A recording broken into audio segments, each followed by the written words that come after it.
¿Qué importancia tiene para los gobiernos demostrar que la inmigración se gestiona de forma deliberada y basada en pruebas para contrarrestar la desinformación y la polarización que se están produciendo?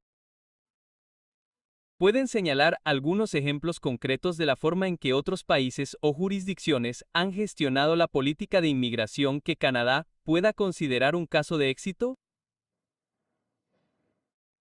Me temo que nosotros somos un caso de éxito. No puedo creer que haya pasado más de 25 años de mi carrera en Europa, y no creo que tengamos un debate sano allí en la mayoría de los países, tanto antiguos como nuevos, que acogen a inmigrantes, en cuanto a cuáles son las necesidades de la economía de la sociedad, qué traen los inmigrantes, y cómo deberíamos organizar y regular la migración y la integración. Creo que Canadá ha sido el estándar de referencia y me preocupa que podamos estar perdiéndolo. De hecho, había un punto más en mis comentarios que no había mencionado.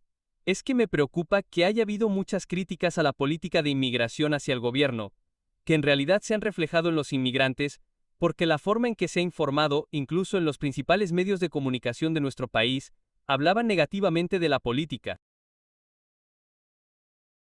Pero al final del día, el ciudadano medio, el residente permanente medio, piensa que los inmigrantes son el problema, y hemos olvidado lo mucho que hicieron los inmigrantes durante la pandemia para mantener en funcionamiento nuestros hospitales, nuestra cadena de procesamiento de alimentos y nuestros servicios básicos.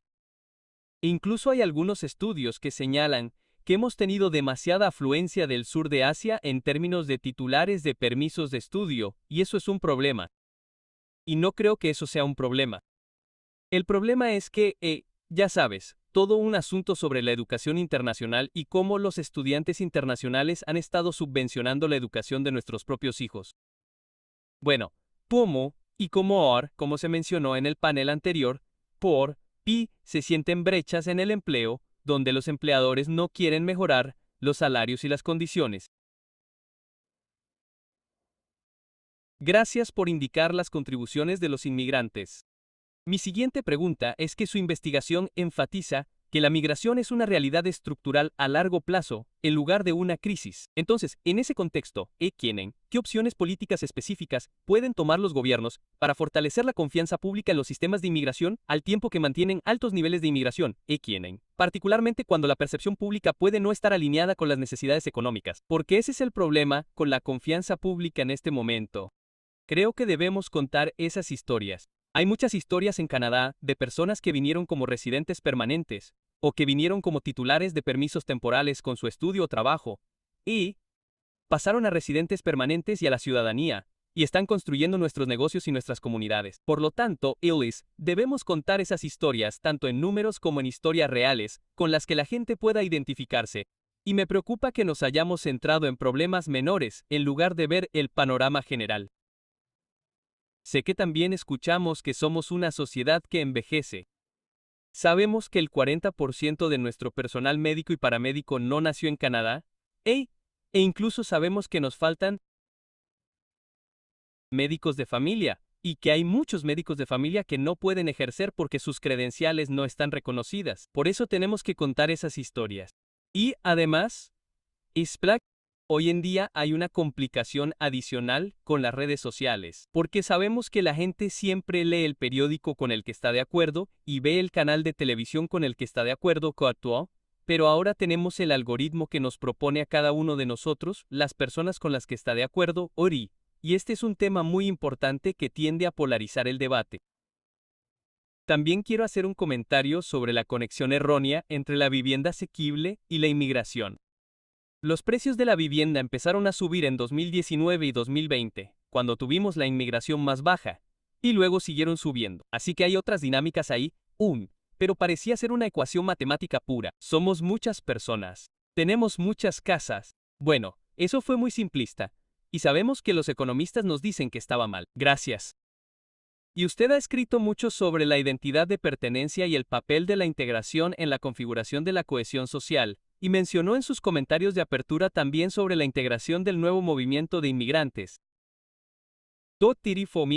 ¿Qué políticas de Canadá han demostrado mayor eficacia para la integración exitosa de los recién llegados, fomentando un sentimiento de pertenencia común entre todos los canadienses, ¿Y cómo contribuyen a la reconstrucción de la confianza en el sistema? De 45 segundos.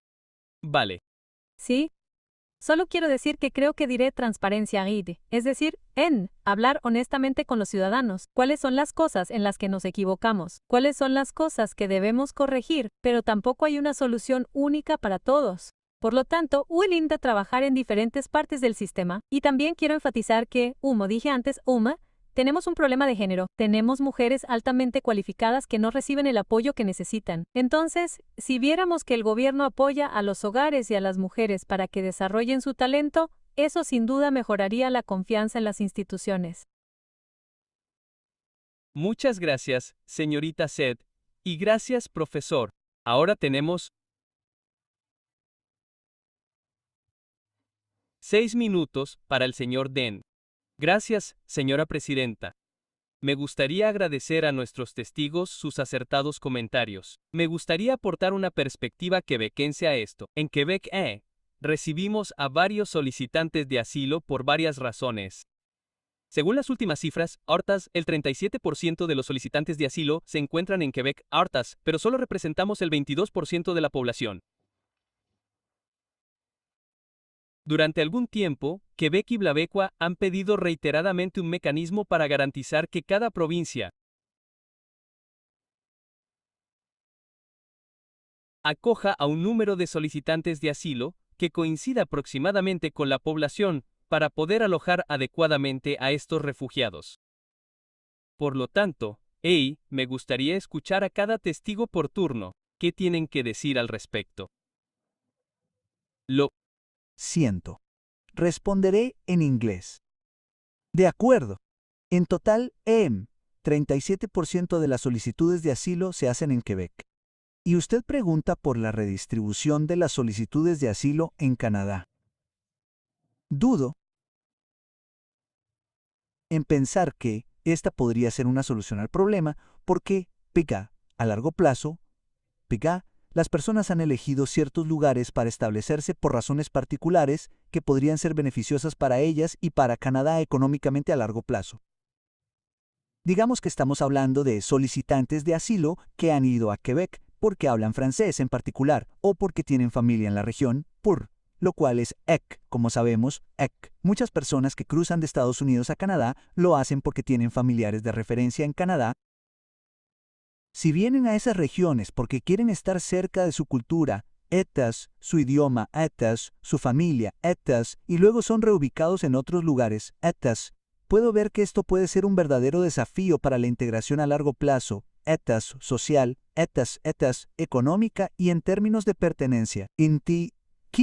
Pues dudaría en pensar que eso vaya a resolver este problema de una vez. Gracias por la pregunta. Lamentablemente, también tendré que responder en inglés para ser más preciso. Yo abordaré su pregunta volviendo al final de mis comentarios, donde hablé sobre los diferentes tipos de preguntas que los responsables políticos deben plantearse para llegar a esta idea de subsidiariedad, que creo que es en realidad un concepto crucial para lo que está hablando. En mi trabajo abordo la cuestión de la responsabilidad de los gobiernos, la necesidad de identificar a quienes están más cercanos al problema para poder abordarlo eficazmente.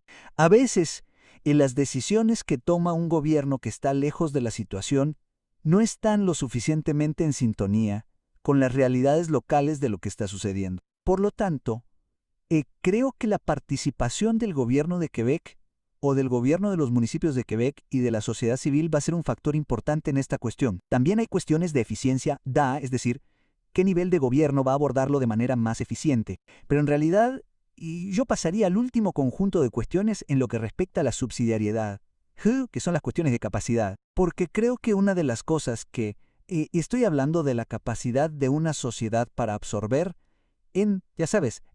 a los solicitantes de asilo de los que hablas, pero también de la capacidad de los niveles de gobierno para abordar un problema.